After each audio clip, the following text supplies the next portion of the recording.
everyone, welcome back to Janvi's MBA Pathshala. So, in the last video, we have discussed about inflation, उसके meaning, उसके types, उसके causes, effects और हमने demand pull inflation and cost push inflation को in depth समझा था as they were important topics as with an example viewpoint. So, अगर मैं इस flow को maintain रखना चाहती हूँ एंड एज अ स्टूडेंट मैं चाहूँगी कि इन्फ्लेशन के बाद मैं समझूँ एक money concept. So now we are going to start with monetary system. अगर आपने कभी भी ये नोटिस किया हो तो आप देखोगे कि सैलरी जो होती है हमेशा बैंक में आती है. हम एटीएम में जाते हैं, एटीएम से कैश निकालते हैं. नाउ एज ऑफ डिजिटलाइजेशन हम यूपीआई थ्रू बहुत से पेमेंट्स करते हैं या फिर कार्ड्स से भी हम शॉपिंग करते थे. पर क्या कभी ये सोचा है कि ये पैसे का जो सिस्टम है वो होता कैसे है, मतलब इससे कंट्रोल कौन करता है और इकोनॉमी में मनी का फ्लो मैनेज कौन करता है. सो इस पूरे सिस्टम को कहते हैं मॉनेटरी सिस्टम और आज हम इसी टॉपिक को डिटेल में समझेंगे with real examples. For G2 MBA students, this is an important topic. क्यों? क्योंकि इसमें से कई बार one liner questions that means definitions पूछी गई है. इसकी केस स्टडी भी आ सकती है एंड इसके 7 मार्कर क्वेश्चन भी आ सकता है. So for that I have divided this chapter into 2 parts. तो हम फर्स्ट पार्ट यानी आज के पार्ट में हम देखेंगे मीनिंग, डेफिनेशन और types and in the second part we will be discussing functions of money and monetary system. Functions important है, कई बार पूछे जाते हैं, सो इसलिए मैंने उसको अलग रखा है. So let's start. अब हम सबसे पहले समझते हैं मॉनेटरी सिस्टम का मीनिंग. अब मॉनेटरी सिस्टम होता क्या है? सो वो एक फ्रेमवर्क है जो डिसाइड क्या डिसाइड करता है. तो पैसे कैसे क्रिएट होंगे, कैसे सर्कुलेट होंगे, कौन कंट्रोल करेगा, कैसे कंट्रोल होगा, मतलब इकोनॉमी में मनी का पूरा मैनेजमेंट सिस्टम. आप इसे ऐसे समझो, जैसे ट्रैफिक कंट्रोल करने के लिए ट्रैफिक पुलिस होती है, वैसे ही मनी को कंट्रोल करने के लिए मॉनेटरी सिस्टम होता है. अगर कंट्रोल ना हो तो क्या होगा? एक, अगर बहुत ज़्यादा मनी सप्लाई हो गया मार्केट में तो इन्फ्लेशन क्रिएट होगा. और अगर सप्लाई कम हुआ, मतलब जितनी नीड है मनी की मार्केट में उतना सप्लाई नहीं है, सो रिसेशन आ सकता है. ये दोनों ही inflation and recession, both things are very dangerous for an economy or for a system. इसलिए इस मॉनेटरी सिस्टम की बहुत नीड होती है एक स्टेबल इकोनॉमी के लिए. अगर कोई एग्जांपल देना चाहो तो हमारे पापा की सैलरी बैंक में आती है. हमने कई बार यूपीआई से पेमेंट किया है. हम कुछ भी छोटा मोटा पेमेंट भी करते हैं, 10 रुपये का भी कुछ खरीदते हैं. बहुत बार हम लोन्स लेते हैं फॉर कार और फॉर एनीथिंग. सो ये सब पॉसिबल है. क्यों? क्योंकि banks, RBI the central bank of India, money system properly काम कर रहे हैं. यही मॉनेटरी सिस्टम का प्रैक्टिकल रोल भी है. सो ये मीनिंग को अगर मैं 3 पार्ट्स में डिवाइड करूँ तो सबसे पहला पार्ट है the framework. And that includes 3 things which is money, banks and monetary authorities. जो मनी है वो ट्रांजैक्शन के लिए हम यूज़ करते हैं. It can be in the physical form और अभी तो digitalise form that UPIs and everything, उसमें भी है. बैंक्स क्योंकि हमें हमारा पैसा कहीं तो सेफ रखना है, तो हम हमारा जो मनी है वो ज़्यादातर बैंक में एज अ डिपॉजिट रखते हैं. हमें कई बार लोन्स की ज़रूरत होती है, एज अ नॉर्मल इंडिविजुअल भी लोन्स ली जाती है, बिजनेस भी लोन्स लेते हैं. So yes, banks is needed for deposit as well as loan. और मॉनेटरी अथॉरिटी कौन है? तो भाई आरबीआई. क्यों? क्योंकि वो कंट्रोल और रेगुलेट करता है मॉनेटरी सिस्टम को. अब इसका रोल क्या होता है? मनी और क्रेडिट का फ्लो मेंटेन करना इसका मेन रूल है. अगर आरबीआई ज़्यादा पैसा सप्लाई करेगा तो इन्फ्लेशन, और अगर कम हुआ तो बिजनेस को जो मनी नीड होती है फॉर एक्सपांडिंग देयर बिजनेस वो नहीं होगा, और वो नहीं हुआ तो उनको पैसे नहीं मिलेगा, पैसे नहीं मिले that will itself create a shortage of production shortage तो सप्लाई शॉर्टेज तो अपने आप इकोनॉमी में इंस्टेबिलिटी आ सकती है, और इंस्टेबिलिटी इज़ नॉट गुड। तो इसका गोल क्या होता है? Promote stability and growth. इसीलिए कई बार आपने देखा होगा कि आरबीआई जो है अपने इंटरेस्ट रेट्स चेंज करता रहता है, अपना रेपो रेट चेंज करता है, या लोन्स को कंट्रोल करता है, लोन्स के रेगुलेशंस चेंज करता है। ये सब मॉनेटरी सिस्टम का एक बहुत इंपॉर्टेंट पार्ट है। तो मॉनेटरी सिस्टम डायरेक्टली इकोनॉमी की हेल्थ डिसाइड करता है। अब मैंने वर्ड्स यूज़ किए like repo rate, interest rate, और ये सब हम आगे बहुत अच्छे से डिटेल में समझेंगे। सो फॉर एन एग्ज़ाम अगर आपको मीनिंग खुद की लिखनी है, so then you are going to use like this कि monetary system includes money, banks and monetary authority. It helps to manage flow of money and credit by which they promote economic stability and growth. आप चाहो तो अपनी examples जो RBI वाला है वो भी लिख सकते हो, या अपने खुद के कोई एग्जाम्पल लिख सकते हो which is relevant. Now next topic is definition. So बहुत ज़रूरी, जिससे मैंने इन्फ्लेशन में भी कहा था, कोई भी आंसर शुरू करने से पहले हम डेफिनेशन लिखेंगे। अब यहाँ पे जो डेफिनेशन दी है वो क्राउथर ने दी है, which is the monetary system of a country is the whole set of arrangements relating to the provisions of money. अब इसको मैं अगर सिंपल लैंग्वेज में समझाऊँ तो मनी प्रोवाइड करने का जो पूरा अरेंजमेंट है, जैसे नोट्स प्रिंट करना, बैंक्स को सप्लाई करना, क्रेडिट क्रिएट करना, ये सब मॉनेटरी सिस्टम का एक पार्ट है ना। जो डेफिनेशन है आप इसे चेंज नहीं करेंगे, आप इसी सेट में इसे लिखेंगे। Try to memorise this. Moreover मैंने बहुत से स्टूडेंट्स को ये करते हुए देखा है कि वो ये डेफिनेशन तो इंटैक्ट लिखते हैं, बट मनी ऑफ टाइम्स हम एग्ज़ाम प्रेशर में या फिर किसी भी रीज़न की वजह से हम जिन्होंने ये डेफिनेशन दी है, द ऑथर और द इकोनॉमिस्ट, हम उनका नाम भूल जाते हैं, और फिर हम क्या करते हैं, हड़बड़ी में हम जो भी नाम याद आता है वो लिख देते हैं। सो हम कई बार क्या लिख देते हैं, एडम स्मिथ, बट नहीं, ऐसा नहीं करना है। अगर आपने ऐसा लिखा और डेफिनेशन ये वाली लिखी क्राउथर की, तो आपको मार्क्स नहीं मिलेंगे, आपके डेफिनेशन के मार्क्स कटेंगे। So try to write the correct author name, और अगर आपको याद नहीं रह रहा है name, so simply do one thing, आप सिर्फ एज पर द इकोनॉमिस्ट ये लिखेंगे शुरुआत में, और फिर ये डेफिनेशन लिख देंगे।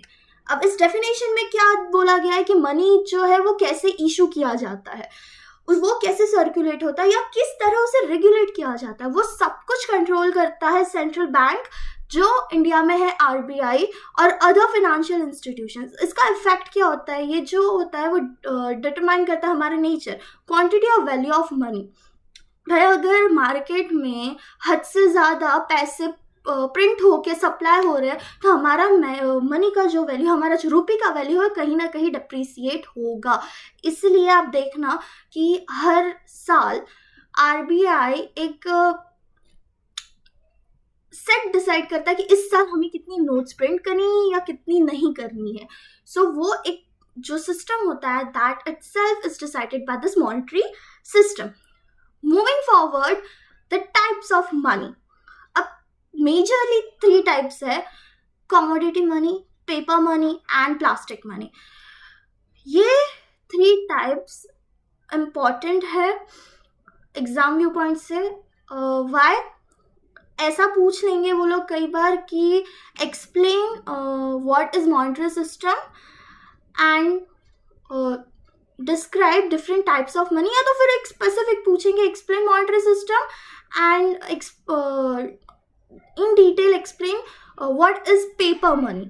तो आपको उस पॉइंट पे सिर्फ ये डेफिनेशन के साथ पेपर मनी ही लिखना है और दूसरा आप कुछ नहीं लिखेंगे. अब व्हाट इज कमोडिटी मनी? तो कमोडिटी मनी एक इंट्रिंसिक वैल्यू होता है जो फिजिकल फॉर्म में रहता है, gold, silver, shells. Paper money जो रहती है वो होती है जो आजकल हम नोट्स यूज करते हैं, that. And the plastic money, the card based money, और the electronic money like UPIs and all. अब हम इन सब को डिटेल में समझेंगे. First is commodity money. तो ये वो मनी होती है जिसका खुद का इंट्रिंसिक वैल्यू होता है, मतलब कोई मटेरियल जिसका खुद का एक वैल्यू होना, जैसे गोल्ड, सिल्वर, कैटल, सॉल्ट. अब इन 16th-17th सेंचुरी आपको पता होगा कि जो उस वक्त कॉइन्स यूज होते थे, gold coins, silver coins, any kind of bronze coins, ये कॉइन्स की खुद की एक वैल्यू होती थी. मतलब अगर इसको एज अ मनी ना गिने तब भी गोल्ड का खुद का एक वैल्यू रहता है, सिल्वर का खुद का एक वैल्यू रहता है और कॉपर का खुद का एक वैल्यू रहता है. सो यही बोला है इंट्रिंसिक वैल्यू, मतलब वो मटेरियल की खुद की एक वैल्यू होनी चाहिए. उस पॉइंट पे क्या होता था कि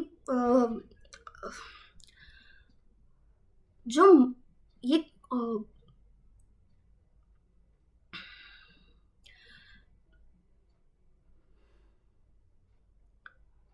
मटेरियल यूज किया जाता था वो बहुत हैवी रहता था. दैट मीन्स कि मुझे अगर 100 रुपीज़ चाहिए, अभी हमारे पास 100 रुपीज़ की नोट्स है, बट उस पॉइंट पे ऐसा नोट्स नहीं होता था ना, तो वो लोगों को क्या करना रहता था, 100 गोल्ड कॉइन्स, मतलब गोल्ड कॉइन्स या सिल्वर कॉइन्स जो भी होते थे उतना कैरी करना रहता था. तो वो कैरी करने की वजह से क्या रहता था, वो एक हैवी, अनसेफ और ट्रांसपोर्ट डिफिकल्टी रहती थी. तो वो बहुत मुश्किल था उसको कैरी करना, और उसका वैल्यू भी डिसाइड करना. कई बार उस पॉइंट पे 16th-17th सेंचुरी में बहुत से प्रिंसली स्टेट्स थे, तो बहुत से प्रिंसली स्टेट्स में गोल्ड एक मेटल होता था जो यूज़ किया जाता था फॉर मेकिंग कॉइन्स. बहुत other princely states were using bronze age other material for making their coins. तो इन दोनों में जब क्रॉस ट्रेड होता था ये दोनों स्टेट्स में, तो उस पॉइंट पे वैल्यू क्या है क्या नहीं वो डिसाइड करना डिफिकल्ट होता था. अब सब टाइप्स क्या होता है, मैटलिक. अब मैटलिक में क्या होता है जो हमने अभी डिस्कस किया, gold, silver and all. Non metallic, cattle, shells, salt.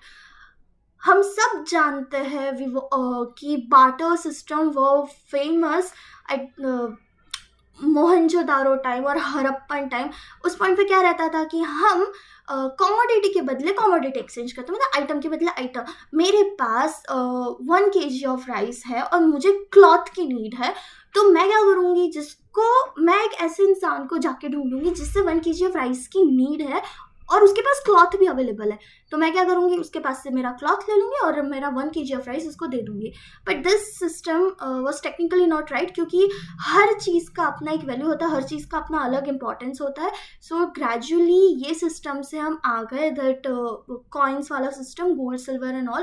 But उसके भी एक ड्रॉबैक हो गया कि वो बहुत हैवी है, अनसेफ था. ट्रांसपोर्टेशन के टाइम कई बार होता था कि हम वो खो जाते थे, वो लॉस्ट हो जाता था, या कुछ भी हो सकता था. तो वो थोड़ा एक अनसेफ था, इसलिए ग्रेजुअली हम शिफ्ट हो गए पेपर मनी पे. Now what is paper money? So अभी जो हम यूज़ करते हैं ₹10 की नोट्स, 20 की नोट्स, 50 की नोट्स, 100 की नोट और 500 की नोट, ये होती है एक पेपर मनी. इसे इशू कौन करता है? गवर्नमेंट और सेंट्रल बैंक ऑफ इंडिया.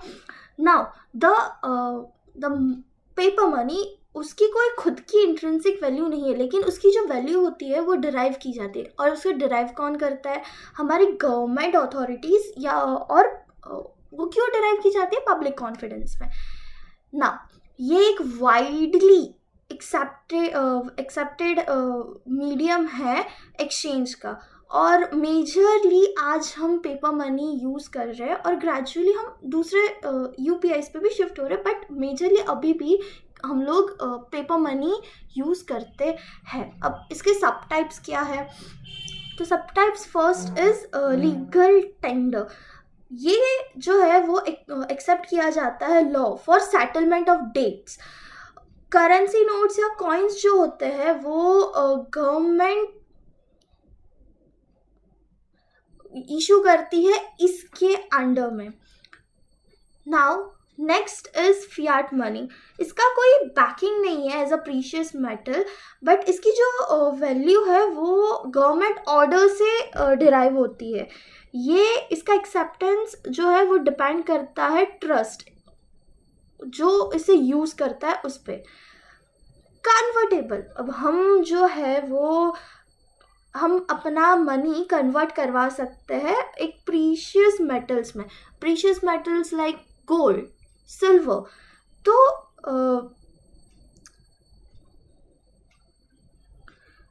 ये ऐसा पेपर मनी है जो एक्सचेंज कर सकते हैं हम for in exchange of precious metals. अब ये जो था वो हमारे पहले के डेकेड्स में बहुत यूज़ किया जाता था, क्योंकि ऐसा माना जाता था कि हम मनी कहाँ रखेंगे, मतलब इतना कैश किधर रखेंगे, इससे अच्छा हम इसे गोल्ड में या सिल्वर में या फिर किसी भी तरह की प्रॉपर्टीज़ में इसे कन्वर्ट करके हम इसको एज अ स्टोर रखा जा सकता है, पर पैसे नहीं, बट उसके इक्वल अमाउंट का कोई मेटल जिसका वैल्यू उसके इक्वल अमाउंट का हो। Now this is a past concept, ये अभी भी चलता है बट इतना नहीं। Now in convertible paper money, अब ये जो है ना वो मॉडर्न करेंसी है, और जनरली ये क्या होता है, इसको हम कन्वर्ट नहीं करवा सकते कोई प्रीशियस मेटल्स में। आजकल इसका चलन थोड़ा ज़्यादा रहता है ना। The third type is plastic money. So आजकल जो स्टूडेंट्स है वो स्टूडेंट्स क्या कोई भी, बट वो क्या करते हैं, वो ज़्यादातर कैश कैरी नहीं करते। So this is what the plastic money is, card based, electronic based. मतलब यहाँ कैश का कोई भी यूसेज नहीं होता है। लाइक हमारे पैसे हैं but in not a physical form. जैसे कि सपोज मैंने एक 25 रुपीज़ और या 30 रुपीज़ का एक मिल्क का 500 ml मिल्क का जो पैकेट होता है वो परचेज किया। अमूल का आई गेस 28-29 समथिंग का आता है। तो by any chance I don't have that much of cash, but फिर भी हम पे कर सकते हैं। क्यों? हमारे बैंक में तो वो पैसा है ना। तो हम क्या करते हैं आजकल, सबसे फेमस यूपीआई, हम यूपीआई से पेमेंट करके जाने देते हैं। So this is what the plastic money is. This is modern age money, मतलब आजकल जो हम बहुत चलन में है वो। इसके टाइप्स कौन सा है? Debit card. ये हमारा जो बैंक का बैलेंस होता है ना, एग्जैक्टली सपोज किसी के बैंक अकाउंट में है 2 लाख 3 लाख और मोर, तो डेबिट कार्ड से हम उतना 2 लाख 3 लाख जितने का हम कुछ भी खरीद सकते हैं, not in a one go. मतलब हम उस बैलेंस को, उस बैंक के अमाउंट को यूज़ कर सकते हैं। Now the credit card is something different concept. हम सब जानते हैं क्रेडिट कार्ड के बारे में कि क्रेडिट्स पे हम जो परचेज करते हैं कि अभी हमने ख़रीद लिया, हम बाद में रीपे करेंगे। मेजरली ये शॉपिंग्स क्रेडिट कार्ड जो होते हैं वो बहुत से अलग अलग इसके लिए इशू किए जाते हैं। स्पेसिफिक क्रेडिट कार्ड्स होते हैं लाइक फॉर शॉपिंग एंड और using for food and amenities. तो उस पे क्या रहता है, एक लिमिट रहता है कि जैसे मेरे पास कोई शॉपिंग क्रेडिट कार्ड है, उसका लिमिट है कि मैं मंथली अराउंड 50 to 60,000 का शॉपिंग कर सकती हूँ. बट अब ये 50 to 60,000 मैंने यूज़ किए. Suppose in the month of January I used 30,000 from my limit, और अब ये 30,000 मैंने उस पॉइंट पे मैंने नहीं पे किया, बैंक ने पे किया है. बैंक उसके इससे कटे हैं, पर मेरे इससे मुझे अब रीपे करना होगा बैंक को कि ये जो 30,000 मैंने यूज़ किए थे for my shopping, that's I am repaying. इस पे इंटरेस्ट भी लगता है, तो इंटरेस्ट के साथ इसका पेमेंट होता है.